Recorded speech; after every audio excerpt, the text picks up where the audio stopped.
Hello everyone, this is Basil. Welcome to I Plus Training Solutions. നമ്മൾ കാത്തിരുന്ന IBPSന്റെ exam calendar 2026 വന്നിട്ടുണ്ട്.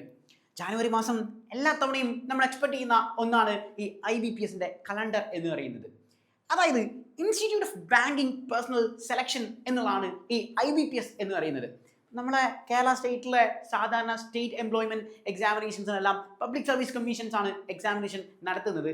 ഇനി നമ്മളെ ഹയസ്റ്റ് ലെവൽ എക്സാമിനേഷൻസ് UPSC ആണ് നടത്തുന്നത്. NDA, FCAT, civil service examinations ഒക്കെ നടത്തുന്നത് പോലെ ഇനി സെൻട്രൽ ഗവൺമെന്റിലേക്കുള്ള ബാക്കി പോസ്റ്റുകളിലേക്ക് സ്റ്റാഫ് സെലക്ഷൻ കമ്മീഷൻ SSC നടത്തുന്നത് പോലെ ഇന്ത്യയിലെ 11 മേജർ പബ്ലിക് സെക്ടർ ബാങ്കുകൾ നടത്തുന്ന എക്സാമിനേഷനെ നമ്മൾ വിളിക്കുന്ന പേരാണ് ഈ IBPS എന്ന് പറയുന്നത്. അപ്പോൾ ഈ 11 മേജർ ബാങ്കുകൾക്കും കൂടി ഒരുമിച്ചാണ് എക്സാമിനേഷൻസ് നടത്തുന്നത്. അതുകൊണ്ട് തന്നെ ഒരുപാട് ഓപ്പർച്യൂണിറ്റീസ് ഉള്ള ഒരു എക്സാമിനേഷൻ ആയിരിക്കും ഈ IBPSന്റെ എക്സാമിനേഷൻ എന്ന് പറയുന്നത്. അതായത് ബാങ്കിങ് ജോലികൾ സ്വപ്നം കാണുന്ന ഒരാളെ സംബന്ധിച്ചിടത്തോളം അയാളുടെ ഡ്രീം ലെറ്റേഴ്സ് ആണ് ഈ 4 ലെറ്റേഴ്സ് ആയ IBPS എന്ന് പറയുന്നത്. നമുക്ക് നോക്കാം കലണ്ടർ പ്രകാരം എന്നൊക്കെയാണ് നമുക്ക് എക്സാം എക്സ്പെക്ട് ചെയ്യാൻ പറ്റുന്നത്, എന്താണ് അതിൻ്റെ പാറ്റേൺസ്, എന്താണ് അതിൻ്റെ സ്ട്രാറ്റജി എന്നൊക്കെയുള്ള കാര്യങ്ങളാണ് നമ്മൾ ഇന്നത്തെ വീഡിയോയിൽ നോക്കാൻ പോകുന്നത്. അപ്പോൾ ആദ്യം തന്നെ നമ്മൾ പറഞ്ഞു എല്ലാ വർഷവും ജനുവരിയിൽ തന്നെ അവർ കലണ്ടർ ഡിക്ലെയർ ചെയ്യാറുണ്ടായിരുന്നു. അതായത് എന്നൊക്കെയായിരിക്കും എക്സാമിനേഷൻ എന്നുള്ളത്.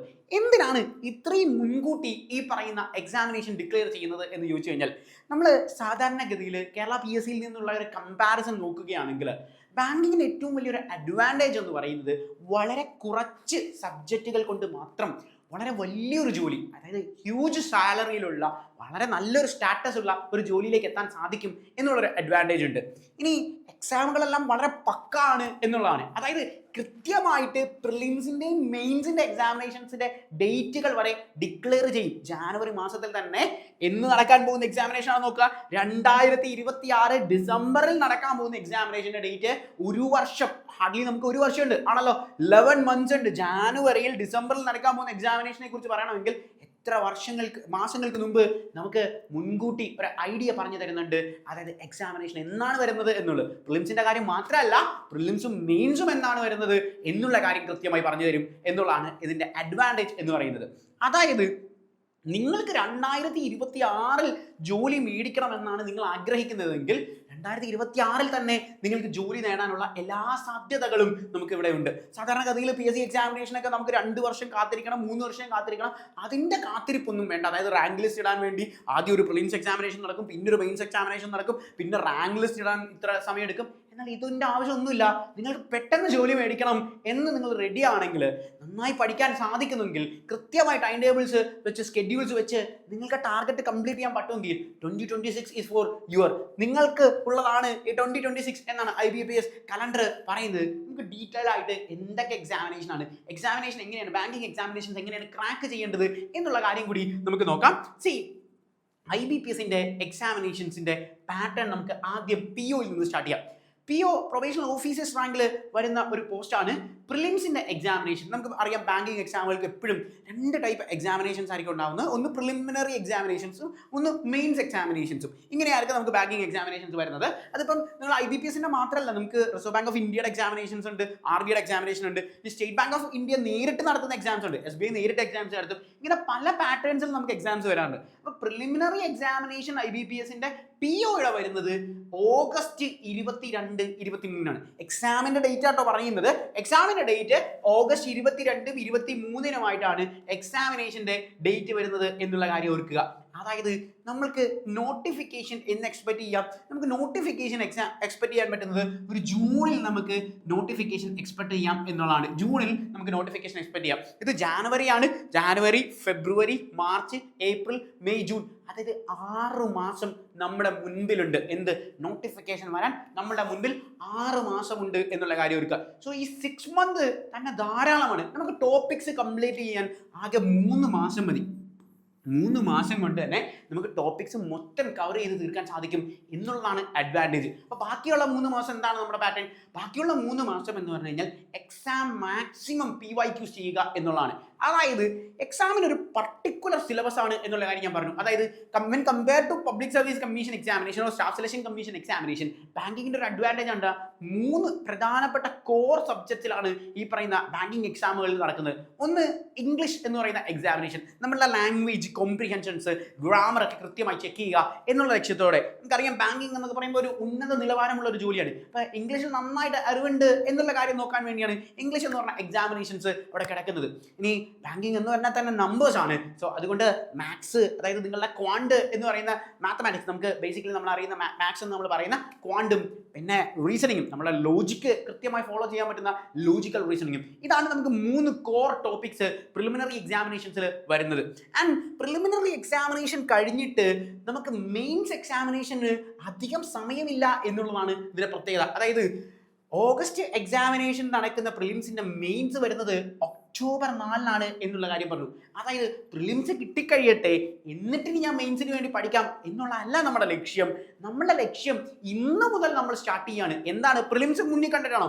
അല്ല, നമ്മൾ മുന്നിൽ കാണുന്നത് മെയിൻസ് എക്സാമിനേഷൻ ക്രാക്ക് ചെയ്യുന്ന പാറ്റേൺ ആണ്. അപ്പോൾ മെയിൻസ് എക്സാമിനേഷൻ നമുക്ക് വേണ്ടത് CA എന്ന് പറയുന്ന പാറ്റേൺ, ബാങ്കിങ് അവയർനെസ്, നമ്മളുടെ CA ഏറ്റവും കൂടുതൽ ചോദിക്കുന്ന ഒരു ചോദ്യ പാറ്റേൺ കൂടിയാണ് മെയിൻസ് എക്സാമിനേഷൻ്റെ സിലബസ് എന്നുള്ളത്.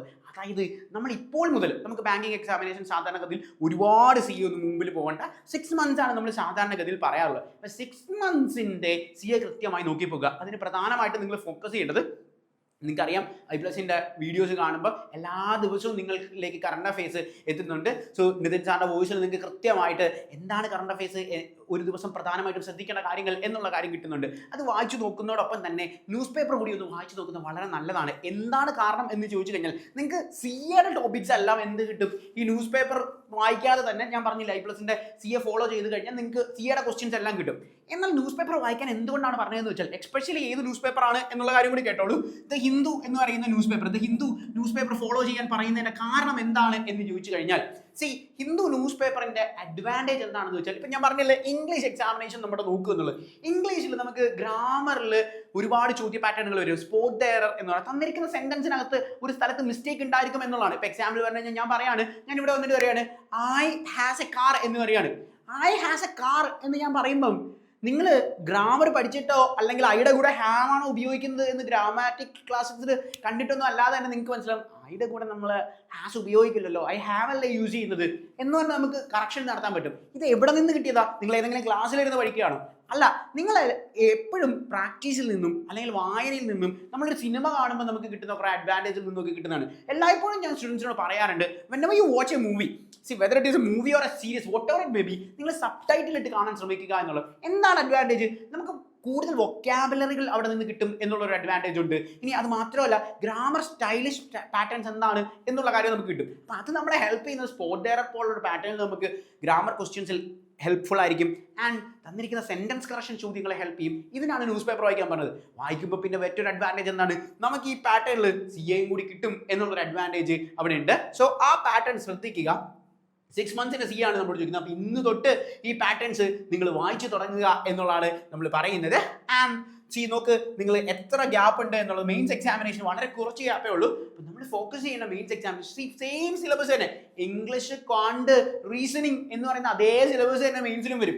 ക്വസ്റ്റ്യൻ്റെ നിലവാരത്തിൽ കുറച്ച് കൂടുതലുണ്ട് എന്നുള്ളത്. അപ്പോൾ നിങ്ങൾ ബാങ്കിങ്ങിൻ്റെ വീഡിയോസ് കാണുമ്പോൾ, നമ്മുടെ ക്ലാസ്സസിൻ്റെ സെഷൻസ് കാണുമ്പോൾ നിങ്ങൾക്ക് മനസ്സിലാകും. അതായത് നമ്മൾ സ്റ്റാർട്ട് ചെയ്തിരിക്കുന്ന ബേസിൽ നിന്ന് അഡ്വാൻസിലേക്കാണ് നമ്മുടെ ക്ലാസ്സുകൾ പോകുന്നത്. അപ്പോൾ ഓരോ സീരീസിലെ ഓരോ പാട്ടുകൾ കാണും തോറും നിങ്ങൾക്ക് എങ്ങനെയാണ് ഈ പറയുന്ന പിയുടെ ക്വസ്റ്റ്യൻസ് പാറ്റേൺസ് വരുന്നത്, അല്ലെങ്കിൽ സ്റ്റേറ്റ് ബാങ്ക് ഓഫ് ഇന്ത്യയുടെ ക്വസ്റ്റ്യൻ പാറ്റേൺ എങ്ങനെയാണ് വരുന്നത്, ആൻഡ് ഒരു ക്ലർക്കൽ ലെവൽ എക്സാമിനേഷന് എന്തുമാത്രം പഠിക്കണം, ആൻഡ് മെയിൻസ് എക്സാമിനേഷൻ എന്ത് ലെവൽ പഠിക്കണം എന്നൊക്കെയുള്ള ഒരു ഓഫീസേഴ്സ് റാങ്കിലേക്ക് എന്താണ് പാറ്റേൺ എന്നുള്ള കാര്യം സീരീസിൻ്റെ ഓരോ പാറ്റേൺ ആയിട്ട് നിങ്ങൾക്ക് മനസ്സിലാവും. ആൻഡ് മെന്റർ സപ്പോർട്ട് ഉള്ളതുകൊണ്ട് നിങ്ങൾക്ക് എന്താണ് അതിലെ കൺഫ്യൂഷൻസ് വരുന്നത് എന്നുള്ളത് അപ്പോൾ തന്നെ നിങ്ങൾക്ക് ഫാക്കൽറ്റികളുമായിട്ട് ഡിസ്കസ് ചെയ്യാം എന്നുള്ളൊരു അഡ്വാൻറ്റേജും ഐപ്ലസിലുണ്ട്. അപ്പോൾ അതായത് നിങ്ങൾക്ക് എന്ത് സംശയം ഉണ്ടായാലും നിങ്ങൾക്ക് അവിടെ 24/7 മെന്റർ ഉണ്ടായിരിക്കും. മെന്റേഴ്സ് ഡയറക്ട്ലി കണക്ട് ചെയ്യുന്നത് ഫാക്കൽറ്റികളോടാണ്. അപ്പോൾ എക്സ്പെർട്ട് ഫാക്കൽറ്റീസ് ഉള്ളത് കൊണ്ട് തന്നെ നിങ്ങൾക്ക് ഏത് പാറ്റേൺസ് ഫോളോ ചെയ്യണം എന്നുള്ള മെത്തേഡ്സ് എല്ലാം പറയും. തന്നിരിക്കുന്ന ഓപ്ഷൻസ് നിന്ന് എങ്ങനെയാണ് പിക്ക് ചെയ്യുന്നത്, നമ്മുടെ ക്ലാസ് സെഷൻസ് പോകുന്നത് നിങ്ങൾക്ക് കാണുമ്പോൾ മനസ്സിലാവും. അതായത് കൺവെൻഷണൽ മെത്തേഡ്സ് ഒന്നുമല്ല നമ്മൾ ഫോളോ ചെയ്തത്. തന്നിരിക്കുന്ന ഓപ്ഷൻസിൽ നിന്ന് എങ്ങനെ എങ്ങനെ പിക്ക് ചെയ്യണം, എങ്ങനെയാണ് ആൻസേഴ്സിലേക്ക് എത്തുന്നത് എന്നൊക്കെയുള്ള കാര്യമാണ് നമ്മൾ ഡിസ്കസ് ചെയ്യുന്നത്. ഇപ്പോൾ ഒരിക്കൽ കൂടി ഞാൻ ഓർമ്മിപ്പിക്കുന്നു, അതായത് IBPS PO എക്സാമിനേഷൻ്റെ പാറ്റേൺ ആണ് ഈ പറഞ്ഞ ഓഫീസേഴ്സ് റാങ്ക് ലെവൽ എക്സാമിനേഷൻ ആണ് PO എന്ന് പറഞ്ഞാൽ. ഇനി നിങ്ങൾക്ക് അത്രക്ക് എനിക്ക് ഓഫീസേഴ്സ് ആദ്യമേ തന്നെ ഓഫീസേഴ്സ് റാങ്കിലേക്ക് ഒന്നും വേണ്ട, ഞാൻ ആദ്യം ബാങ്കിൽ ക്ലർക്കായിട്ട് കയറുകയാണ്. ബാങ്കിൽ ക്ലർക്ക് എന്നൊക്കെ പറഞ്ഞാൽ വളരെ നല്ലൊരു ജോലിയാണ്, വളരെ അഡ്വാൻറ്റേജ് ഉള്ള ജോലിയാണ്. നിങ്ങൾക്ക് 60+ സാലറി കയ്യിൽ കിട്ടുന്ന വളരെ നല്ലൊരു അഡ്വാൻസ്ഡ് പാറ്റേൺ ജോലി തന്നെയാണ്. So IBPS clerk level customer executive എന്ന ഒരു എക്സാമിനേഷൻ്റെ പേര് മാറ്റി. അപ്പോൾ നിങ്ങൾ നോട്ടിഫിക്കേഷൻ കാണുമ്പോൾ നിങ്ങൾക്ക് ക്ലർക്ക് എന്നൊരു പേര് അവിടെ കാണാൻ പറ്റില്ല, കസ്റ്റമർ എക്സിക്യൂട്ടീവ്സ് എന്ന് പറയുന്ന ഒരു പേരിലേക്ക് അവർ മാറ്റിയിട്ടുണ്ട്. സെയിം ജോബ് തന്നെയാണ്, അതായത് ക്ലർക്ക് എന്ന് പറയുന്ന പാറ്റേൺ. പണ്ട് നമുക്ക് കഴിഞ്ഞ 2 വർഷങ്ങൾക്ക് മുമ്പ് ക്ലറിക്കൽ ലെവൽ എക്സാമിനേഷൻസ് എന്ന് പറയുന്നതിൻ്റെ പാറ്റേൺ മാറ്റി എന്നേ ഉള്ളൂ. സോ ഇതിൻ്റെ പ്രിലിംസ് എക്സാമിനേഷൻ വരുന്നത് ഒക്ടോബറിലാണ്. അതായത് ഇൻ കേസ് നിങ്ങൾക്ക് PO കിട്ടിയില്ല, പ്രൊബേഷൻ ഓഫീസർ പോസ്റ്റ് കിട്ടിയില്ലെങ്കിൽ you don't want to worry, same syllabus, നമ്മൾ എന്താ പറയുന്നത്, സെയിം സിലബസ് ഉപയോഗിച്ച് നിങ്ങൾക്ക് ക്ലർക്ക് എക്സാമിനേഷൻ എഴുതാം. എന്തുമാത്രം ബുദ്ധിപരമായിട്ടാണ് അല്ലെങ്കിൽ എന്തുമാത്രം വീക്ഷണത്തോടു കൂടിയാണ് IBPS എക്സാം ഇറക്കുന്നത് എന്നുള്ള കാര്യം നോക്കുക. അതായത് നമ്മൾ സാധാരണഗതിയിൽ കുട്ടികളോട് പറഞ്ഞു കൊടുക്കാറുണ്ട്, ഫെയിൽ ലൈക്ക് എ കൊളംബസ് എന്ന് പറയുന്നത്. Fail like A Columbus, what it means fail like A Columbus? Columbus ആരാണ്? കൊളംബസ് അമേരിക്ക ഡിസ്കവർ ചെയ്ത വ്യക്തിയാണ് കൊളംബസ്. സത്യത്തിൽ കൊളംബസിന്റെ ഡ്രീം എന്ന് പറയുന്നത് അമേരിക്ക ഡിസ്കവർ ചെയ്യുകയായിരുന്നോ? അല്ല, കൊളംബസിന്റെ ഡ്രീം എന്ന് പറയുന്നത് ഇന്ത്യ ഡിസ്കവറിയാണ്. പക്ഷേ അദ്ദേഹത്തിന് ഇന്ത്യ കിട്ടിയില്ല, അമേരിക്ക കിട്ടി. ഇതാണ് നിങ്ങളോട് എനിക്ക് പറയാനുള്ളത്. whenever you take an examination, dream shoot the moon, നമ്മൾ ഇംഗ്ലീഷിൽ ഒരു ഇഡിയം യൂസ് ചെയ്യാറുണ്ട്, ഷൂട്ട് ദ മൂൺ എന്ന് പറയുന്നത്. ഷൂട്ട് ദ മൂൺ ആണ് ഇഡിയാണ്. ഒരു ക്വസ്റ്റ്യൻ തന്നെ ഞാൻ ഇപ്പോഴേ ഡിസ്കസ് ചെയ്തു, ഒരു നോട്ടിഫിക്കേഷൻ ഡിസ്കസ് ചെയ്തപ്പോൾ തന്നെ ഒരു ക്വസ്റ്റ്യൻ ഡിസ്കസ് ചെയ്തു. ഇഡിയം എന്ന് പറയുന്ന പാറ്റേൺ അത് എവിടെ നിന്ന് കിട്ടും? ഞാൻ ഈ പറഞ്ഞ ന്യൂസ് പേപ്പർ, ഹിന്ദുവിൻ്റെ ന്യൂസ് പേപ്പർ നിങ്ങൾ എടുത്തൊന്ന് വെറുതെ ഒന്ന് മറിച്ച് പിടിക്കാം. ഇന്നത്തെ ഹിന്ദുവിൻ്റെ ന്യൂസ് പേപ്പർ നിങ്ങൾക്ക് ഈ സാധനം ഇതെല്ലാം ഓൺലൈനിൽ കിട്ടും, നിങ്ങൾ കാശ് കൊടുത്ത് മേടിക്കണമെന്നൊന്നുമില്ല. വെറുതെ ന്യൂസ് പേപ്പേഴ്സ് ഒന്ന് മറിച്ച് നോക്കുക. ന്യൂസ് പേപ്പർ മറിച്ച് നോക്കുമ്പോൾ നിങ്ങൾക്ക് മനസ്സിലാകും, അതായത് എത്ര ഇഡിയമാണ് ഒരു ദിവസം ആര് ഉപയോഗിക്കുന്നത്, ഹിന്ദു ഉപയോഗിക്കുന്നത് എന്നുള്ള കാര്യം മനസ്സിലാവും. അതിൽ നിന്ന് തന്നെ നിങ്ങൾക്ക് പാറ്റേൺ കിട്ടും. ഇപ്പം നമ്മൾ ഷൂട്ട് ദ മൂൺ എന്നൊരു പാറ്റേൺ പറഞ്ഞു. ഷൂട്ട് ദ മൂൺ എന്ന് പറഞ്ഞാൽ എന്താ? വലിയ വലിയ സ്വപ്നങ്ങൾ കാണുക എന്നുള്ളതാണ്. നമ്മൾ പഴമക്കാർ പറയാണ്ട് കുന്നോളം സ്വപ്നങ്ങൾ കണ്ടു കഴിഞ്ഞാൽ കുന്നിക്കുരോളം കിട്ടുമെന്നുള്ളത്. ഇതാണ് pattern fail like A Columbus എന്ന് പറയുന്നത്. അതായത് PO നിങ്ങൾ സ്വപ്നം കാണുക, PO ഇനി അഥവാ നിങ്ങൾക്ക് കിട്ടിയില്ല എന്ന് വിചാരിക്കുക, ഡോണ്ട് ബി സാഡ്, നിങ്ങൾക്ക് വേണ്ടി അവിടെ ക്ലർക്കിന്റെ എക്സാമിനേഷൻ വന്നു. ഇതാണ് എൻ്റെ പാറ്റേൺ. കാരണം നിങ്ങളുടെ മെയിൻസ് എക്സാമിനേഷൻ നിങ്ങൾക്ക് കൃത്യമായി പെർഫോം ചെയ്യാൻ പറ്റിയില്ലെങ്കിൽ പോലും ഇവിടെ പ്രിലിംസ് കിട്ടും. ആ സമയത്ത് നിങ്ങൾക്ക് ഇതൊരു പീസ് ഓഫ് കേക്ക് ആയിട്ട് ഫീൽ ചെയ്യും. ക്ലർക്കിന്റെ ക്വസ്റ്റ്യൻസ് കാണുമ്പോൾ you feel like it is a piece of cake. Why? Because you are preparing for the mains examination, for the PO എക്സാമിനേഷനെ ഫോക്കസ് ചെയ്യുന്ന ഒരു കുട്ടിക്ക് ഈ CSA എന്ന് പറയുന്നത് അല്ലെങ്കിൽ ക്ലറിക്കൽ എക്സാമിനേഷൻ എന്ന് പറഞ്ഞു കഴിഞ്ഞാൽ it's a piece of it's a cake walk എന്നൊക്കെ വേണമെങ്കിൽ നമുക്ക് പറയാം. എത്ര ഇഡിയംസ് ആണ് നമ്മൾ പഠിച്ചത്? Cake walk, then this piece of cake എന്നൊക്കെ പറയുന്ന പാറ്റേൺ. സോ ഇത് നിങ്ങൾക്കൊരു ഹാർഡ് നെറ്റ് ടു ക്രാക്ക് ആണെങ്കിൽ, അഗൈൻ ഐ യൂസ്, ഇതൊരു റോക്കറ്റ് സയൻസ് ആണെങ്കിൽ, ഇതൊരു ഹാർഡ് നെറ്റ് ടു ക്രാക്ക് ആണെങ്കിൽ this is a piece of cake. So അതിൻ്റെ എക്സാമിനേഷൻ നമുക്ക് വരുന്നത് ഒക്ടോബർ 10, 11 എന്നുള്ള പാറ്റേൺ ആണ്. ആൻഡ് മെയിൻസ് എക്സാമിനേഷൻ വരുന്നത് ഡിസംബർ 27 മെയിൻസ് എക്സാമിനേഷൻ വരുന്നത്. ആൻഡ് വേറൊരു എളുപ്പ വഴി കൂടി ഞാൻ പറഞ്ഞു തരാം. എളുപ്പ വഴി എന്ന് പറഞ്ഞു കഴിഞ്ഞാൽ ബാങ്കിങ് എക്സാമിനേഷൻ പ്രിപ്പയർ ചെയ്യുന്ന കുട്ടികൾക്ക് അറിയായിരിക്കും, അതായത് ബാങ്കിൽ ഏറ്റവും എളുപ്പത്തിൽ കയറാൻ പറ്റുന്ന പോസ്റ്റ്, ബാങ്കിൽ ഏറ്റവും എളുപ്പത്തിൽ കയറാൻ പറ്റുന്ന പോസ്റ്റുകൾ എന്ന് പറയുന്നത് RRB എന്ന് പറയുന്ന പാറ്റേൺ ആണ്. RRB എന്ന് പറയുന്ന സാധനം എന്താണിത്? RRB എന്ന് പറഞ്ഞാൽ റീജിയണൽ റൂറൽ ബാങ്ക് എന്നറിയപ്പെടും. റീജിയണൽ റൂറൽ ബാങ്ക് എന്ന് പറയുന്ന RRB ആണ് എന്ത് ബാങ്കിൽ ഏറ്റവും എളുപ്പത്തിൽ കയറുന്നത്. നമ്മുടെ കേരളത്തിൽ ഇത് ഗ്രാമീൺ ബാങ്ക്സ് ആണ്. അപ്പം നിങ്ങൾ കാണും, നിങ്ങളുടെ വീടിൻ്റെ ഒക്കെ ചുറ്റും ഏറ്റവും കൂടുതൽ ഉള്ളത് ഗ്രാമീൺ ബാങ്ക്സ് ആയിരിക്കും. അപ്പോൾ ഒരുപാട് ബാങ്കുകൾ ഉള്ളതുകൊണ്ട് വേക്കൻസികളുടെ എണ്ണവും വളരെ കൂടുതലായിരിക്കും എന്നുള്ളതാണ് അഡ്വാൻറ്റേജ്. വേക്കൻസികളുടെ എണ്ണം കൂടുതലായിരിക്കും. ആൻഡ് ഈ പറയുന്ന RRBയുടെ പ്രിലിംസിന് സാധാരണഗതിയിൽ ഇംഗ്ലീഷ് ഉണ്ടാവാറില്ല. സോ ഇംഗ്ലീഷ് ഉണ്ടാവാറില്ല എന്ന് വെച്ചാൽ ഇംഗ്ലീഷ് പഠിക്കാതിരിക്കരുത്. കാരണം നവംബർ 21 കഴിഞ്ഞ് അടുത്ത മാസം ജസ്റ്റ് 30 days കഴിഞ്ഞിട്ട് മെയിൻസ് ഉണ്ടാവും. ഈ മെയിൻസിൽ ഇംഗ്ലീഷ് ഉണ്ടാവും. ഓക്കെ, മെയിൻസിൽ ഇംഗ്ലീഷ് ഉണ്ടാവും. അപ്പം 30 ദിവസം കൊണ്ട് ഞാൻ ഇംഗ്ലീഷ് പഠിച്ചെടുക്കാം എന്ന് വിചാരിക്കരുത്. ആദ്യം തന്നെ പഠിച്ചോ. കാരണം നമ്മൾ ഫോക്കസ് ചെയ്യുന്നത് ഒരു എക്സാമിനല്ല. അങ്ങനെ നിങ്ങൾ ഒരിക്കലും ബാങ്കിങ് നിങ്ങളുടെ ഡ്രീം ബാങ്ക് ആണെങ്കിൽ ഒരു എക്സാമിന് വേണ്ടി ഫോക്കസ് ചെയ്യരുത്. ബാങ്ക് ആണ് ഡ്രീം എങ്കിൽ ബാങ്കിങ്ങിന്റെ എക്സാമിനേഷൻസിന്റെ സെനാറിയോ ഫോക്കസ് ചെയ്യുക. അതിൽ സ്റ്റേറ്റ് ബാങ്ക് ഓഫ് ഇന്ത്യ ഇവിടെ പ്രത്യേകത, ഈ എക്സാംസ് എല്ലാം നടത്തുന്നതിന് മുമ്പ് SBIയുടെ സ്ഥാനം വരും. SBIയുടെ കലണ്ടർ വരാത്തത് കൊണ്ടാണ് നമ്മൾ ഡിസ്കസ് ചെയ്യാത്തത്. സാധാരണഗതി നോർമലി നമ്മൾ കഴിഞ്ഞ വർഷം നോക്കിയാൽ, അതിന് മുമ്പത്തെ വർഷമൊക്കെ നോക്കിക്കഴിഞ്ഞാൽ നമുക്ക് അവിടെ കാണാൻ സാധിക്കുന്നത് എന്താണ് എന്ന് ചോദിച്ചു കഴിഞ്ഞാൽ, ഈ എക്സാംസ് നടത്തുന്നതിന് തൊട്ട് ഒരു മാസം മുമ്പ് സാധാരണഗതി സ്റ്റേറ്റ് ബാങ്ക് ഓഫ് ഇന്ത്യയുടെ, എല്ലാവരുടെയും ഡ്രീം പ്രോജക്റ്റ് ആണല്ലോ state bank of India. State bank of ഇന്ത്യയുടെ എക്സാമിനേഷൻസ് നടത്തും എന്നുള്ളതാണ് പ്രത്യേകത. അപ്പോൾ SBIയുടെ എക്സാമിനേഷൻസ് നടത്തുന്ന ടൈമാണ് നമ്മൾ ഈ പറഞ്ഞ. അപ്പോൾ SBI ആ പാറ്റേണിൽ എക്സാംസ് നടത്തും എന്നുള്ളതാണ്. അപ്പം നമുക്ക് എന്താണ് അഡ്വാൻറ്റേജ്? നമ്മുടെ അഡ്വാൻറ്റേജ് എന്ന് പറഞ്ഞു കഴിഞ്ഞാൽ ഇത്രയും കാര്യങ്ങൾ പഠിക്കുമ്പോൾ, അതായത് നമ്മൾ ഇംഗ്ലീഷ്, ക്വാണ്ട്, റീസണിങ്, ക്വാണ്ട് എന്ന് പറഞ്ഞാൽ മാത്സ്, റീസണിങ്, ഇത്രയും സാധനങ്ങൾ പഠിക്കുമ്പം നമുക്ക് പ്രധാനമായിട്ടും ഇത്രയും എക്സാമിനേഷൻ, ഇത് മാത്രമല്ല, ഇത് ഞാൻ IBPS എക്സാംസ് മാത്രമേ പറഞ്ഞിട്ടുള്ളൂ. ഇനി state bank of India, reserve bank of India, ഇവരൊക്കെ എക്സാംസ് നടത്താറുണ്ട്, ഫെഡറൽ ബാങ്ക്, ഇവരൊക്കെ എക്സാംസ് നടത്താറുണ്ട്. ഈ എക്സാമുകളെല്ലാം ഒരൊറ്റ ടോപ്പിക്കിലാണ്, വൈഡ് ടോപ്പിക്സ് ഇല്ല നമുക്ക്. നമ്മൾ PSC പോവുകയാണെങ്കിൽ, SSC ഒക്കെ പോവുകയാണെങ്കിൽ അവിടെ ഹിസ്റ്ററി, ജോഗ്രഫി, ഇങ്ങനെ പാറ്റേൺ ഉണ്ട്. ഇതൊന്നുമില്ല, ആകെ വളരെ കുറച്ച് സബ്ജക്ട്സ് ആണുള്ളത്. പക്ഷേ പഠിക്കുന്ന കാര്യം ആഴത്തിൽ പഠിക്കുക എന്നുള്ളത് വളരെ ഇമ്പോർട്ടൻ്റ് ആണ്. അത് മാത്രമല്ല മാക്സിമം മൂക്കുകൾ ചെയ്യുക എന്നുള്ളത് വളരെ വളരെ ഇമ്പോർട്ടൻ്റ് ആണ്. നിങ്ങൾക്ക് I+ന്റെ ആപ്സ് എടുത്ത് നോക്കിക്കഴിഞ്ഞാൽ നിങ്ങൾക്ക് അവിടെ ഫ്രീ മോക്സ് കിട്ടും. അപ്പോൾ നിങ്ങൾക്ക് പ്രാക്ടീസ് ചെയ്ത് നോക്കാൻ പറ്റും. എന്താണ് അതിൻ്റെ അഡ്വാൻറ്റേജ്? പ്രാക്ടീസ് ചെയ്ത് നോക്കുമ്പോൾ നമുക്ക് കിട്ടുന്ന ഒരു അഡ്വാൻറ്റേജ് എന്താണെന്ന് വെച്ച് കഴിഞ്ഞാൽ എത്രയാണ് എൻ്റെ ടൈമിംഗ് എന്നുള്ള കാര്യം കൃത്യമായി നിങ്ങൾക്ക് മനസ്സിലാക്കി എടുക്കാൻ പറ്റും. ഇപ്പോൾ ചില കുട്ടികൾക്ക് റീസണിങ് വളരെ സ്പീഡിൽ കിട്ടും, ഷോർട്ട് കട്ട്സ് ഒക്കെ ഉപയോഗിച്ച് റീസണിങ് വളരെ എളുപ്പത്തിൽ നിങ്ങൾക്ക് ഫൈൻഡ് ചെയ്യാൻ പറ്റും. എന്നാൽ മാത്സ് കുറച്ച് വീക്കായിരിക്കും. അപ്പോൾ ഇന്ന് നിങ്ങൾ ചെയ്യുന്ന സാധനം നിങ്ങൾക്ക് 3-4 ദിവസം കഴിഞ്ഞ് പ്രാക്ടീസ് ചെയ്യുമ്പോൾ കുറച്ച് വരും. നിങ്ങളുടെ ഒരു അഡ്വാൻറ്റേജ് അനുസരിച്ച് നിങ്ങൾക്ക് തന്നെ തിരഞ്ഞെടുക്കാം എന്താണ് എൻ്റെ പൊസിഷനിങ് എന്നുള്ളത്, ഞാൻ എത്രയിലാണ്, എൻ്റെ നിലവാരം എന്താണ് എന്നുള്ളത് നിങ്ങൾക്ക് ആപ്പിലൂടെ കൃത്യമായി മനസ്സിലാക്കാൻ സാധിക്കും. നമ്മുടെ സ്റ്റഡി പ്ലാൻസ്, കൃത്യമായി മെൻ്റർ സപ്പോർട്ട്, എന്തൊക്കെയാണ് ടോപ്പിക്സ് നിങ്ങൾ കവർ ചെയ്യേണ്ടത്, എന്തൊക്കെയാണ് ആദ്യം പാറ്റേൺ ഫേസ് ചെയ്യേണ്ടത്, ആദ്യം പഠിക്കേണ്ട കാര്യങ്ങൾ, തന്നിരിക്കുന്ന ഓപ്ഷൻസിൽ നിന്ന് എന്താണ് പിക്ക് ചെയ്യേണ്ടത്. അതായത് ഞാനിപ്പോൾ ഇഡിയംസിൻ്റെ കാര്യം പറഞ്ഞു. ഇപ്പോൾ ഈ ഒരു സെഷനിൽ തന്നെ ഞാൻ 5 ഇഡിയം പറഞ്ഞു ആണല്ലോ. നമുക്കൊരു ഹാർഡ്ലി 500 ഇഡിയം പഠിച്ചു കഴിഞ്ഞാൽ എന്താ ഗുണം? എല്ലാ എക്സാമിനേഷനും ഒരു ക്വസ്റ്റ്യൻസ് കാണും. എല്ലാ എക്സാമിനേഷനും ഡാം ഷുവർ ആയിട്ട് വരുന്ന ഒരു ക്വസ്റ്റൻ ആയിരിക്കും ഇഡിയം. അപ്പോൾ 500 ഇഡിയം എക്സാമിൻ്റെ തലേ ദിവസം പോയിട്ട് 500 ഇഡിയം പഠിച്ചു കഴിഞ്ഞാൽ എങ്ങനെ ഇരിക്കും? എക്സാമിൻ്റെ തലേ ദിവസം 11th hour എന്ന് പറഞ്ഞാൽ ലാസ്റ്റ് മിനിറ്റ് ആണ്. ലാസ്റ്റ് മിനിറ്റിലേക്ക് അത് മാറ്റി വെക്കരുത്. സോ ഇപ്പോഴേ പഠിച്ചു തുടങ്ങിക്കഴിഞ്ഞാൽ so you can use that. Visualisation, connecting methods, short cuts എല്ലാം ഞാൻ എക്സ്പ്ലെയിൻ ചെയ്ത് തന്നിട്ടുണ്ട്. അപ്പോൾ ഓർക്കുക, ഈ വർഷം നിങ്ങളുടെ വർഷമാണ്. You can be A banker. Examination apply ചെയ്യാൻ സാധിക്കുന്നതിന് മിനിമം യോഗ്യത ഡിഗ്രി മാത്രമാണ്. അതായത് ഡിഗ്രിക്ക് ഇത്ര % മാർക്ക് വേണമെന്ന് പോലും ഇല്ല. നിങ്ങൾ ജസ്റ്റ് ഡിഗ്രി കംപ്ലീറ്റ് ചെയ്താൽ, ഇപ്പോൾ ഫൈനൽ ഇയർ ഡിഗ്രി സ്റ്റുഡൻസ് ഇപ്പോഴേ പഠിച്ചു തുടങ്ങുക. ഈ വർഷം നിങ്ങൾ ഡിഗ്രി കഴിഞ്ഞിട്ട് ഇറങ്ങുക. ഡിഗ്രിയോ ബിടെക്കോ whatever it may be, graduation എന്ന് മാത്രമേ പറഞ്ഞിട്ടുള്ളൂ. സോ റെക്കഗ്നൈസ്ഡ് ആയിട്ടുള്ള ഒരു യൂണിവേഴ്സിറ്റിയിൽ നിന്ന് ഗ്രാജുവേഷൻ മിനിമം പാസ്സായാൽ മതി, അല്ലാതെ ഇത്ര % വേണമെന്നൊന്നുമില്ല.